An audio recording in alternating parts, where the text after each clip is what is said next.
لقمان نے یہ بھی کہا کہ بیٹا اگر کوئی عمل چاہے رائی کے دانے کے برابر بھی چھوٹا ہو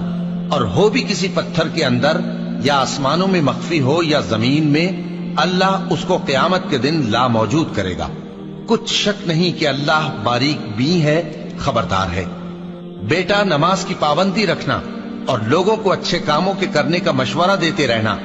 بری باتوں سے منع کرتے رہنا، اور جو مصیبت تجھ پر واقع ہو اس پر صبر کرنا، بے شک یہ بڑی ہمت کے کام ہیں۔ اور تکبر کرتے ہوئے لوگوں کے سامنے گال نہ پھلانا اور زمین میں اکڑ کر نہ چلنا، اس لیے کہ اللہ کسی اترانے والے شیخی خورے کو پسند نہیں کرتا۔